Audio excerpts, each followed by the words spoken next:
औज़ुबिल्लाहिमिनश्शैतानिर्रजीम बिस्मिल्लाहिर्रहमानिर्रहीम। Dear students, उम्मीद करता हूं कि आप सब लोग खैरियत से होंगे। बेटा, आप सब लोग जानते हैं कि YouTube के ऊपर मेरे 10th क्लास के कंप्यूटर साइंस और मैथमेटिक्स के लेक्चर्स हैं। इसी तरह 9th क्लास के कंप्यूटर साइंस के लेक्चर्स हैं। आप स्टूडेंट्स की रिक्वेस्ट थी कि मैं 10th क्लास के मैथमेटिकल लेक्चर्स की तरह 9th क्लास के भी मैथमेटिकल लेक्चर्स को स्टार्ट करूं। तो बेटा, आज इंशाल्लाह मैं 9th क्लास के मैथमेटिकल लेक्चर्स को भी स्टार्ट कर रहा हूं। आज हमारा इंशाल्लाह पहला लेक्चर होगा 9th क्लास के साइंस ग्रुप के मैथमेटिक्स के बारे में। तो 9th क्लास के साइंस ग्रुप की मैथमेटिकल की अगर हम लोग बात करते हैं बेटा, तो स्टार्ट करने से पहले वो बच्चे, वो स्टूडेंट्स, वो फ्रेंड्स जिन्होंने अभी तक मेरे चैनल को सब्सक्राइब नहीं किया, वो चैनल को सब्सक्राइब कर दें। नीचे दिए गए बेल आइकन के बटन को प्रेस कर दें। दोस्तों के साथ शेयर करें, लाइक करें, कमेंट्स में मुझे अपनी राय दें। अगर आपको किसी टॉपिक के बारे में समझ नहीं आती, आप मुझसे क्वेश्चंस करें। मैं इंशाल्लाह पूरी कोशिश करूंगा कि विद इन अ टाइम आपको मैं इसका प्रॉपर एक आंसर दे सकूं। तो बेटा, अब हम लोग इंशाल्लाह स्टार्ट करते हैं 9th class mathematical science group chapter number 1, जो कि मैट्रिक्स के बारे में है। चैप्टर नंबर 1 और चैप्टर नंबर 1 स्मार्ट सिलेबस को फॉलो करते हुए बेटा, इसमें हमारे पास 3 क्वेश्चंस हैं। क्वेश्चन तीनों के तीनों जो हैं वो इंफॉर्मेटिव क्वेश्चंस हैं। तो बेटा, मेरी कोशिश है कि जो कुछ भी आपको मैं करवाऊं वो स्मार्ट सिलेबस को भी फॉलो करूं, और साथ साथ अगर स्मार्ट सिलेबस के अंदर कोई क्वेश्चन ऐसा है जो कि प्रीवियस क्वेश्चन के ऊपर डिपेंडेंट है, उसके ऊपर बेस कर रहा है, तो देन उस चीज के बारे में भी आप लोगों को इंफॉर्मेशन प्रोवाइड कर सकते हैं। ले बेटा, अब हम लोग स्टार्ट करते हैं चैप्टर नंबर 1 9th क्लास का मैथमेटिक्स। और चैप्टर नंबर 1 का जो टाइटल बेटा हमारे पास है वो है मैट्रिसेस। चैप्टर नंबर 1 के अंदर एक्सरसाइज नंबर 1 और एक्सरसाइज नंबर 1 को अगर हम लोग फॉलो करते हैं बेटा, तो एक्सरसाइज 1 के अंदर 3 इंपॉर्टेंटली हमारे पास क्वेश्चंस हैं। इन तीनों इंपॉर्टेंट क्वेश्चंस को बेटा हम लोग वन बाय वन डिस्कस करते हैं, जो कि तीनों के तीनों मैट्रिसेस के पॉइंट ऑफ व्यू से इंफॉर्मेटिव क्वेश्चंस हैं, डेफिनेटिव क्वेश्चंस हैं। इन क्वेश्चंस के बारे में बेटा हम लोग देखते हैं और नेक्स्ट कमिंग इंशाल्लाह हम लोग एक्सरसाइज के ऊपर जाएंगे। बेटा, इसमें देखें एक्सरसाइज नंबर 1.1 में जो पहला सवाल है हमें, वो कहता है जी find the order of the following matrices. हम लोगों ने जो मैट्रिसेस हमें गिवन है बेटा, उसके ऑर्डर्स के बारे में बताना है कि इसका ऑर्डर क्या है। अब मैट्रिसेस का जो ऑर्डर है, वो ऑर्डर जो बेटा इस्तेमाल करता है, इसमें क्वेश्चन नंबर मैं ये ले लेता हूं, और क्वेश्चन नंबर ए में बेटा क्वेश्चन लिखा हुआ है 2 3 -5 6। ले बेटा, पहला क्वेश्चन है, जिसे हम लोगों ने बताना है कि इसका क्या ऑर्डर है। ऑर्डर के बारे में बेटा जब हम लोग बात करेंगे, तो बात करने से पहले थोड़ा सा इन डिटेल हमें मैट्रिसेस में बेटा जाना पड़ेगा। वजह क्या है कि ऑर्डर में आप लोगों को बताना पड़ता है कि जो आपके पास मैट्रिक्स आया है, जो कॉलम आपके पास आया बेटा, वो कितने नंबर ऑफ रोज रखता है, और बेटा वो कितने नंबर ऑफ कॉलम्स रखता है। कितने नंबर ऑफ रोज रखता है और कितने नंबर ऑफ कॉलम्स रखता है। तो बेटा, इस चीज के ऊपर जाने से पहले बड़ी इंपॉर्टेंट चीज हमारे पास ये है कि हमें मैट्रिसेस के बारे में पता हो।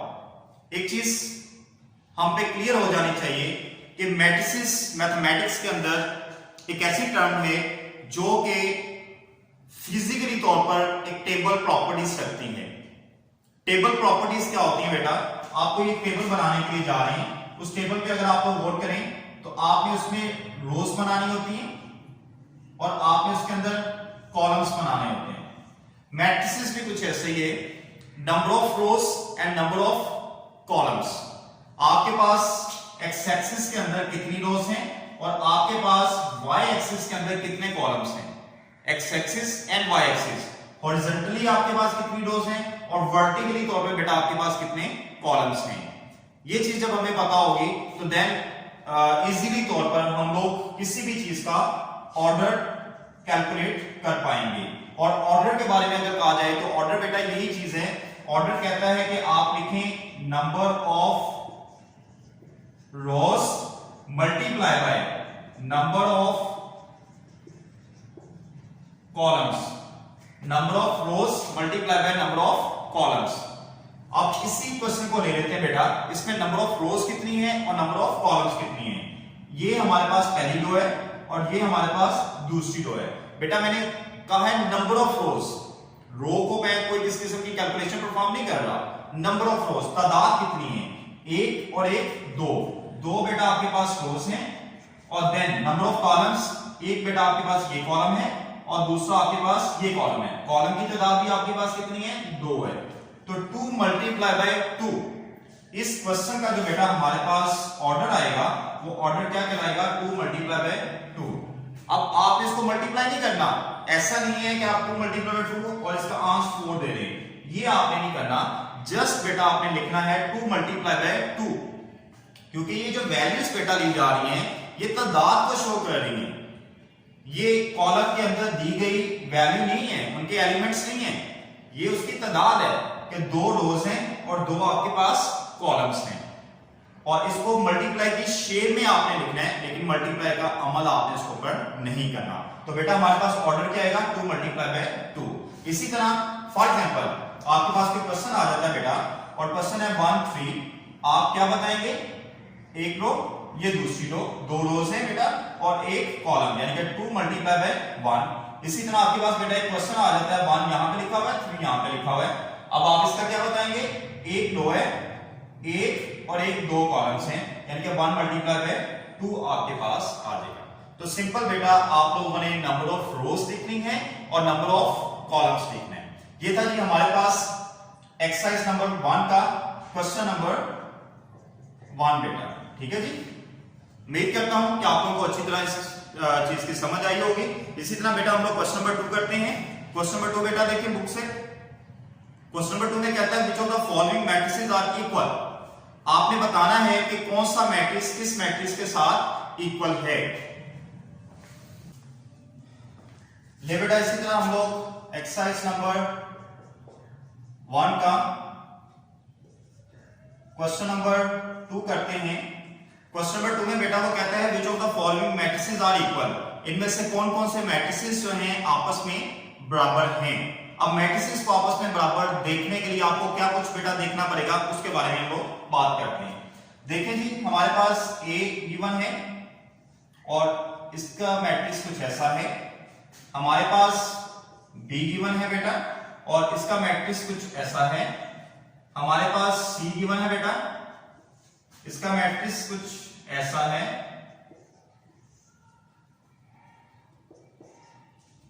हमारे पास D बेटा दिया गया है और इसका मैट्रिक्स कुछ ऐसा है, हमारे पास बेटा E दिया गया है,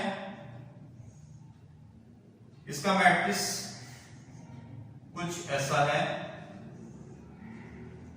हमारे पास बेटा F है, इसका मैट्रिक्स कुछ ये है।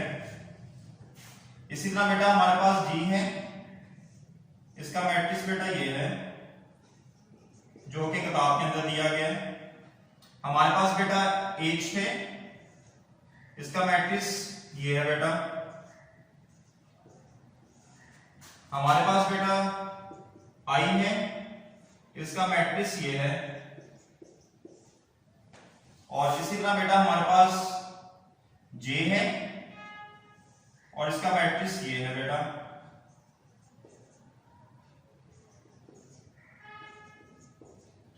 ले जी इसमें बेटा हम लोगों ने देखना है कि कौन कौन से मैट्रिसेस हमारे पास इक्वल हैं। बेटा एक बात जो कि आप लोगों ने ज़हन नशीन कर लेनी है, अपने माइंड में बैठा लेनी है कि वही मैट्रिसेस आपस में इक्वल हो सकते हैं जिनके ऑर्डर्स आपस में इक्वल हों। आपने सबसे पहले ऑर्डर देख लेना है। मैंने आपसे ये बात की कि 2 मैट्रिसेस जिनको आप आपस में बेटा कंपेयर कर रहे हैं कि क्या वो 2 एक दूसरे के बराबर हैं या नहीं हैं। आप इक्वालिटी शो कर सकते हैं कि नहीं कर सकते। इक्वालिटी बेटा आप तब शो करेंगे जब दोनों के ऑर्डर्स आपस में क्या हो, बराबर हो।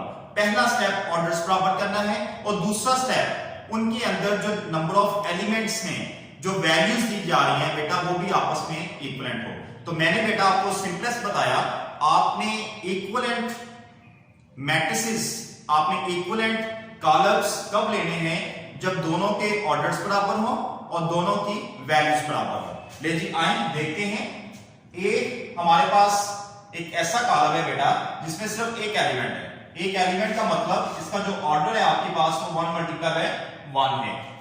ये बेटा बी आपको दिया गया है, इसके अंदर आप देखें एक आपके पास रो है और दो आपके पास कॉलम है, यानी कि आप क्या लिखेंगे 1 मल्टीप्लाई बाय 2 लिखेंगे। आप इसमें आ जाए, आप 5 - 2 ये बेटा आपस में कैलकुलेट हो रहा है, दोनों को साथ लिखा हुआ है। इसको मैं मजीद लिख देता हूं, जो बुक के अंदर है वो कुछ ऐसा है, बिल्कुल साथ है, स्पेस नहीं है, यानी कि ये एक ही एलिमेंट है। 5 - 2 एक एलिमेंट है, जब 5 - 2 एक एलिमेंट है बेटा, तो ये क्या आएगा 1 मल्टीप्लाई बाय 1 आएगा। इसी तरह बेटा यहां पे देखें 5 और 3 अलग अलग हैं, और 5 और 3 जब अलग अलग हैं तो ये एक रो है और दो आपके पास कॉलम है, यानी कि 1 मल्टीप्लाई बाय 2 लिखेंगे। ये बेटा दो आपके पास रोज हैं और दो आपके पास कॉलम्स हैं, यानी कि आप 2 मल्टीप्लाई बाय 2 लिखेंगे। ये बेटा आपके पास एक और एक दो रोज हैं और एक कॉलम है, यानी कि 2 मल्टीप्लाई बाय 1 लिखेंगे।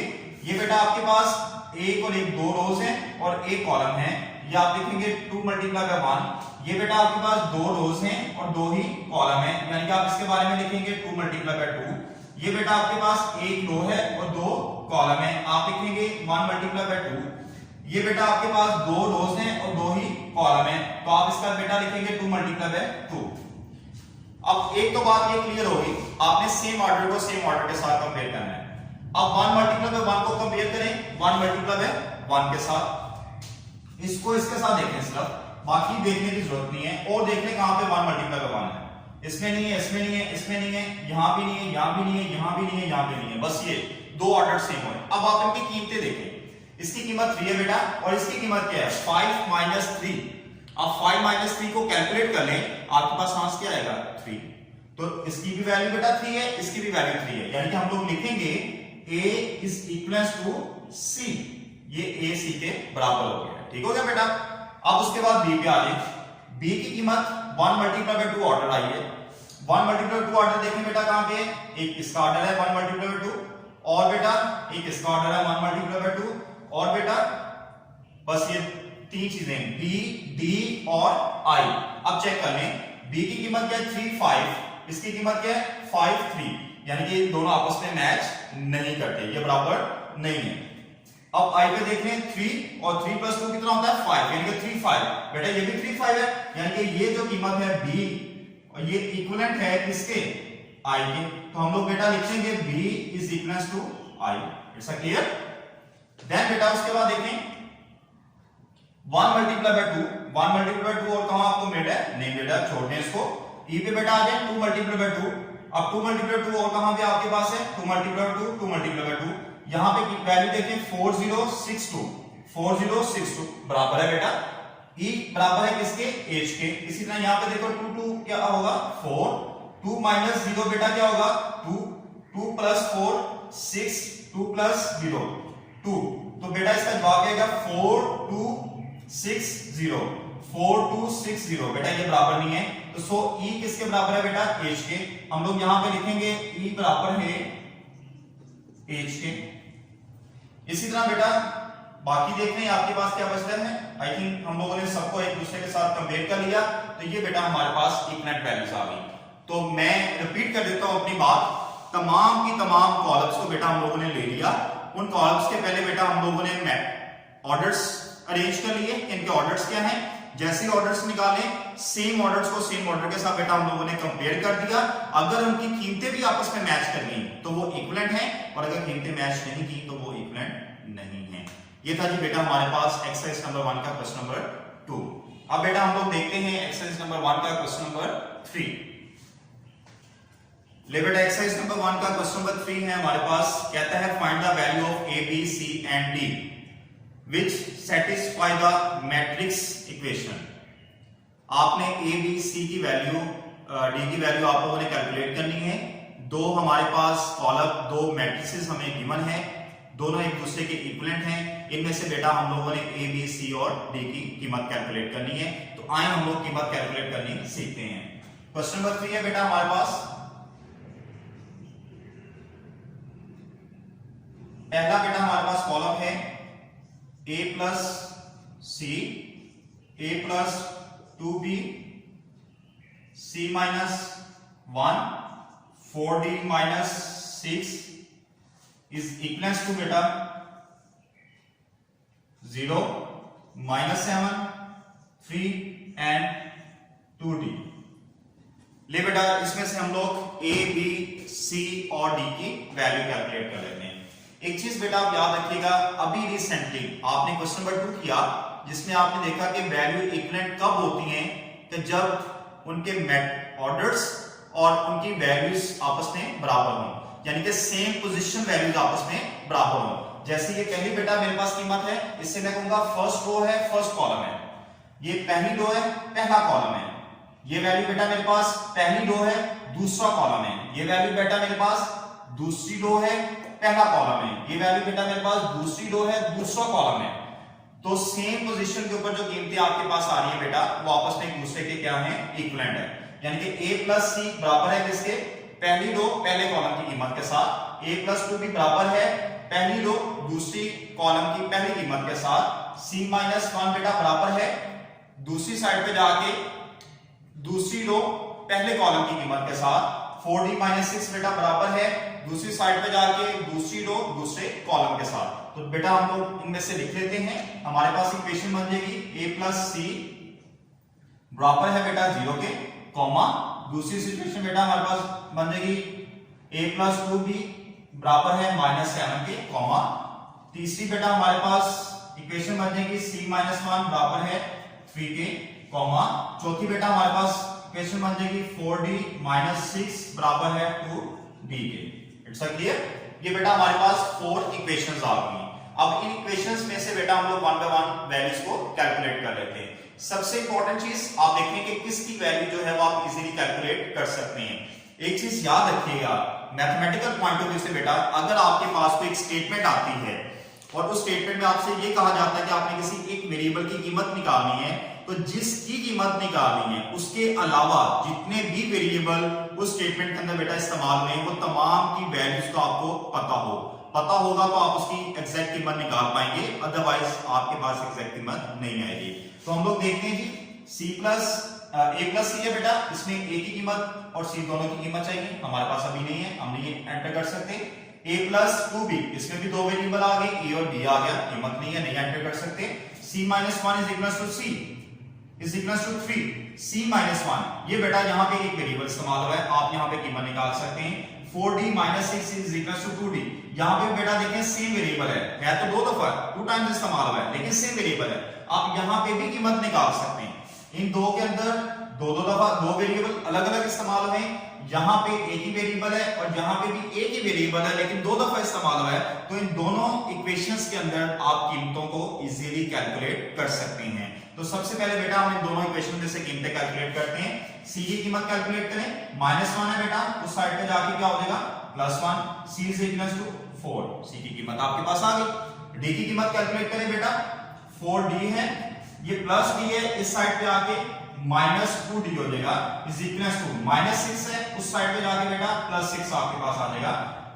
4d -2d बेटा आपके पास 2d आएगा, वजह +4 -2 plus minus minus. Mathematical rules and regulations के पॉइंट ऑफ व्यू से जब आप लोग जमा माइनस करते हैं बेटा, आपके पास अगर डिफरेंट किस्म के साइन आ जाते हैं, प्लस माइनस डिफरेंट साइन बेटा आपके पास आए हैं, तो जो ऑपरेशन आपने परफॉर्म करना है वो माइनस का करना है। और अगर आपके पास सेम साइन आ गए, दोनों प्लस का साइन है बेटा, आप प्लस का ऑपरेशन करेंगे, दोनों माइनस का साइन है देन तब भी आप लोग प्लस का ऑपरेशन करेंगे। माइनस का ऑपरेशन बेटा तब किया जाता है जब आपके पास डिफरेंट साइन आए, एक में प्लस का साइन हो और दूसरे में माइनस का, चाहे पहले प्लस आ जाए चाहे पहले माइनस आ जाए, वो कोई किसी किस्म की वजह नहीं बनती। तो 4d - 2d is equal to +2d। मैंने +2d क्यों लिखा, क्योंकि प्लस माइनस के अंदर बेटा जो बड़ी रकम होती है उसका जो साइन होता है वो आंस के साथ लगाया जाता है। तो इन दोनों में बड़ी रकम हमारे पास 4 है, और 4 का साइन बेटा क्योंकि प्लस है इसलिए हम लोग क्या लगाएंगे plus 2d is equal to बेटा क्या है 6 है। अब उसके बाद मजीद सिंपलीफिकेशन के रूल में जाते हैं तो d की कीमत आपने कैलकुलेट करनी है। 2d के साथ मल्टीप्लाई हो रहा है, जब इस साइड पे मल्टीप्लाई हो रहा है तो दूसरी साइड पे वो जाके डिवाइड हो जाएगा क्रॉस मल्टीप्लिकेशन के रूल्स के पॉइंट ऑफ व्यू से। तो d इज इक्वल टू 6/2, 2 बेटा 6 के साथ कट जाएगा तो d इज इक्वल टू 3। ले जी इस वक्त हमारे पास दो कीमतें निकल चुकी हैं, c की भी कैलकुलेट कर ली हमने, d की भी कर ली। अब बेटा हम लोग देखते हैं 1 by 1, a plus c is equal to 0। अब बेटा c की कीमत हमें मिल चुकी है, अब c की कीमत इसमें पुट अप करके हम लोग किसकी कैलकुलेट कर सकते हैं, a की कर सकते हैं। तो बेटा करें a प्लस c की कीमत क्या है बेटा हमारे पास 4 इज इक्वल टू 0, तो a प्लस 4 उस साइड पे जाके क्या होगा -4, a की कीमत बेटा हमारे पास आ गई। अब यहां पे हम लोगों ने b की कीमत निकालनी है, वजह a की हम लोग निकाल चुके हैं, a की भी निकाल ली है, c की भी निकाल ली है, d की भी निकाल ली है। अगर रह गई है बेटा तो किसकी रह गई है, b की कीमत रह गई। b की कीमत को कैलकुलेट करें, e की कीमत पुट अप करें, e की कीमत क्या -4 plus 2b is equal to -7 बेटा, -4 पहले उस साइड पे जाएगा, 2b इज इक्वल टू -7 उधर जाके ये क्या हो जाएगा +4 हो जाएगा, और 2b is equal two plus minus 7 में से 4 निकालेंगे बेटा 3, बड़ी रकम कौन सी है 7 है, इसके अलावा माइनस है इसलिए क्या आएगा माइनस आएगा। अब 2 जो है वो b के साथ मल्टीप्लाई हो रहा है तो दूसरी साइड पे जाके बेटा क्या होगा डिवाइड हो जाएगा। ले जी हमारे पास चारों चीजों की वैल्यूज आ चुकी हैं बेटा, a की निकाल ली, b की निकाल ली, c की निकाल ली और d की निकाल ली। और अब आप लोग आंसर लिख देंगे, आपके पास सॉल्यूशन क्या है, सॉल्यूशन ये है a is equal to -4, b is equal to -3/2, c is equal to बेटा 4, and d is equal to 3। लीजिए बेटा ये हमारे पास है सॉल्यूशन सेट। इसके साथ ही बेटा हमारे पास एक्सरसाइज नंबर 1 जो है वो कंप्लीट हो गई। 3 क्वेश्चन थे, तीनों क्वेश्चन बेटा हम लोगों ने कर लिए। स्मार्ट सिलेबस को भी फॉलो किया, साथ बेटा मैंने आपको ये भी बताया था क्योंकि ये बेस है, मैट्रिक्स से रिलेटेड इंफॉर्मेशन है। आपने देखा ऑर्डर्स आपके सामने आए, आपने देखा इक्विवेलेंट साइन आपके सामने आया, फिर आपने ये भी देखा कि अगर इक्विवेलेंट वैल्यूज आती हैं तो उसमें से कोई वैल्यूज आपको कैलकुलेट करनी पड़ती है, तो बेटा उसका करने का क्या तरीकाकार है। नेक्स्ट इनकमिंग एक्सरसाइजेस के ऊपर इन्हीं चीजों का इस्तेमाल हमारे पास बार बार आएगा, इसलिए आपने इन्हें अच्छी तरह से समझ लेना है। फिर भी बेटा अगर आपको किसी चीज की समझ ना आई हो तो आप लोग कमेंट्स में अपनी राय दे सकते हैं, आप लोग मुझसे पसंद कर सकते हैं। और अभी भी अगर किसी बच्चे ने इस चैनल को सब्सक्राइब नहीं किया तो सब्सक्राइब कर दें, बेल आइकन के बटन को प्रेस कर दें, और आपको कोई भी किसी किस्म की प्रॉब्लम फील होती है बेटा तो आप मुझसे क्वेश्चंस करें। इंशाल्लाह मेरी कोशिश पूरी होगी कि विद इन टाइम पे आप लोगों को नेक्स्ट इनकमिंग जो लेक्चर्स भी हैं वो भी डिलीवर किए जाएं। और सब्सक्राइब बेटा आपने किया होगा तो डेफिनेटली इन टाइम भी आपको तमाम किस्म के जो लेक्चर्स होंगे वो इंशाल्लाह मिल जाएंगे। अल्लाह हाफिज।